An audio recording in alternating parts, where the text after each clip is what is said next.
नमस्कार, मी प्रियंका नागने आपल्या मराठी चॅनलवरती तुमचं सर्वांचं स्वागत आहे। मुख्यमंत्री माझी लाडकी बहीण योजनेअंतर्गत ज्या लाभार्थी महिला आहेत त्यांच्यासाठी अतिशय आनंदाची बातमी आहे, कारण प्रत्येक महिलांच्या खात्यात ज्या पात्र बहिणी आहेत त्यांच्या खात्यामध्ये 1,500 रुपये आजपासून येण्यास सुरुवात होणार आहे।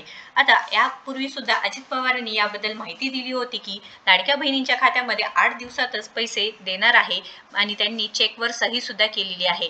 तर याबद्दल सविस्तर माहिती आहे, आपण संपूर्ण माहिती या व्हिडिओ थ्रू पाहून घेणार आहोत, त्यामुळे शेवटपर्यंत व्हिडिओ नक्कीच बघा। त्याआधी तुम्ही जर आपल्या चॅनलवरती नवीन असाल किंवा अजूनही आपल्या चॅनलला सबस्क्राइब केलं नसेल तर नक्कीच आपल्या चॅनलला सबस्क्राइब करून घ्या। तर लाडक्या बहिणींनो, आज 24 फेब्रुवारी 2025 रोजी म्हणजेच आज तुमचे हप्ते येण्यास सुरुवात होऊ शकते अशी सुद्धा बातम्या समोर येत आहेत। तर लाडक्या बहिणींनो, तुम्ही जर पात्र असेल तर नक्कीच तुमच्या खात्यामध्ये पैसे येणार आहेत।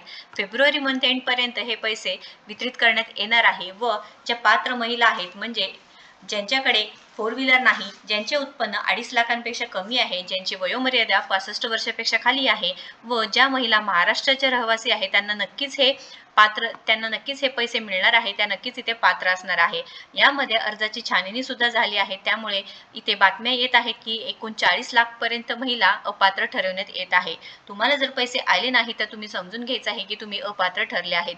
पण जे पात्र महिला आहेत, जे सरकारने छाननी केल्यानंतर ज्या पात्र महिला ठेवल्या आहेत त्यांना नक्कीच हे पैसे मिळत राहणार आहे व मुख्यमंत्री माझी लाडकी बहीण योजना ही कधीच बंद होणार नाही असे सुद्धा आश्वासन दिले आहे।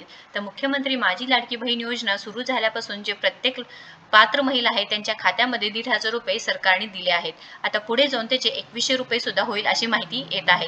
तर इथे अर्थव्यवस्था जेव्हा 3 मार्च रोजी होणार आहे त्यानंतर 10 मार्च रोजी अजित पवार इथे माहिती सांगणार आहेत 2100 रुपये होणार आहे का 1,500 रुपये। सध्या तरी प्रत्येक महिलांच्या खात्यामध्ये 1,500 रुपये येणार आहे, पण ते कोणाच्या खात्यात येणार आहे, ते जे पात्र महिला आहे त्यांच्याच खात्यामध्ये जमा होणार आहेत। तर अत्यंत महत्त्वाची बातमी आहे, खूप मोठी खुशखबर आहे। मुख्यमंत्री माझी लाडकी बहीण योजनेअंतर्गत जे लाभार्थी महिला आहेत, जे पात्र महिला आहेत त्यांच्या खात्यामध्ये लवकरच आता पैसे वितरित करण्यास सुरू होणार आहे व ही माहिती अजितदादा पवारांनी स्वतः सुद्धा दिली होती। त्याबद्दल सविस्तर माहिती आहे, त्यामुळे नक्कीच शेवटपर्यंत व्हिडिओ बघा। आज माझ्या लाडक्या बहिणी इथं बसल्यात, मला या सभेच्या निमित्तानं सांगायचंय, कालच मी इथं परतूर मंठ्याला येत असताना 3,500 कोटी रुपयाच्या चेकवर सही केली।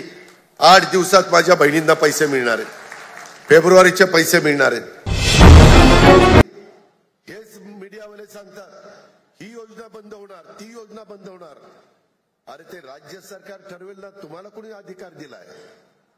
त्याच्यामध्ये मी अर्थसंकल्प मार्चच्या दुसऱ्या आठवड्यामध्ये सादर करणार आहे ना, त्यावेळेस राज्याचा आर्थिक शिस्त, आर्थिक घडी बसवण्याच्या दृष्टिकोनातून आम्ही पावलं उचलतोय। आज माझ्या लाडक्या बहिणी इथं बसल्यात, मला या सभेच्या निमित्तानं सांगायचंय, कालच मी इथं परतूर मंठ्याला येत असताना 3,500 कोटी रुपयाच्या चेकवर सही केली। 8 दिवसात माझ्या बहिणींना पैसे मिळणार आहेत, फेब्रुवारीचे पैसे मिळणार आहेत। आम्ही शब्दाचे पक्के आहोत, दिलेला शब्द पाळणारी लोक आहोत, परंतु दिलेल्या योजनांचा फायदा पण तुम्ही नीट उचलला पाहिजे।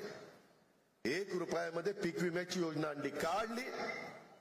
माझ्या शेतकऱ्याला ती परवडावी, परंतु त्याच्यामध्ये किती चुकीचे प्रकार केले। काहींनी गायरानं स्वतःची दाखवली, देवस्थानच्या जमिनी स्वतःच्या दाखवल्या, पिकं दाखवली। अरे असलं जर तुम्ही चुका करायला लागला तर ते पाप कुठं रे फेडाल? वर गेला तरी परमेश्वर तुम्हाला माफ करणार नाही। तुम्ही नियमाने वागा ना, तुमचा अधिकार आहे। तुमच्यावर अन्याय झाला, जरूर तो अन्यायाला त्या ठिकाणी वाचा फोडण्याचं काम, दाद मागण्याचं काम तुम्ही करा। तो घटनेचे शिल्पकार डॉक्टर बाबासाहेब आंबेडकरांनी संविधानाच्या माध्यमातून तुम्हाला दिलेला अधिकार आहे, त्याचा आम्हालाही आदर आहे, तुम्हालाही आदर आहे आणि त्याच रस्त्याने आम्ही पुढे चाललोय। परंतु कुठेतरी एखादी चांगली योजना आणायची आणि ती ज्या घटकाकरता आणलेली आहे त्या घटकाला त्याचा फायदा होण्याच्या ऐवजी ज्यांची आर्थिक परिस्थिती चांगली आहे त्यांनी त्याचा फायदा घेणं हे बरोबर नाहीये। हे कुठेतरी थांबलं पाहिजे आणि त्याच्यातून आम्ही पुढे चाललोय। इतर राज्यामध्ये काय चाललंय, कशा पद्धतीने आपण केलं पाहिजे। आज इथं सन्माननीय जेटली साहेबांनी राष्ट्रवादी काँग्रेस पक्षामध्ये ते आणि त्यांचे असंख्य कार्यकर्ते सामील झाल्यामुळं निश्चितपणे मंठा परतूर विधानसभा मतदारसंघात राष्ट्रवादी काँग्रेस पक्षाची ताकद वाढणार आहे. त्याचा पक्षाला त्या ठिकाणी चांगला फायदा होणार आहे. पण मी हेही तुम्हाला सगळ्यांना सांगतो, प्रांताध्यक्ष आणि या सगळ्या नेते मंडळींच्या साक्षीने सांगतो, सन्माननीय जेटलिया साहेबांच्या सोबत राष्ट्रवादी काँग्रेस पक्षामध्ये प्रवेश केलेल्या सर्वांना, प्रत्येक पदाधिकारी कार्यकर्त्यांना योग्य तो मान हा पक्षामध्ये राखला जाईल. प्रत्येकाला योग्य संधी दिली जाईल, ताकद दिली जाईल. या पद्धतीचा शब्द मी या निमित्तानं देतो.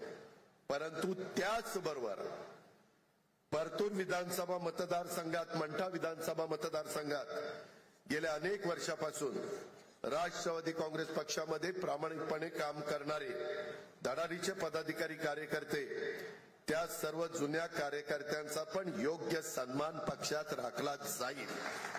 मला आल्यानंतर मी थोडासा नाराज झालो. मी राजेश विटेकरला सांगितलेलं होतं की तू खासदार म्हणून इथं उभा होता, तुला कार्यकर्ते माहिती आहे, आणि त्याच्यामुळं जे जुने कार्यकर्ते आहेत, जे पदाधिकारी आहेत, जे सहकारी आहेत, त्यांना सगळ्यांना स्टेजवर खुर्च्या टाकून त्या ठिकाणी बसवा.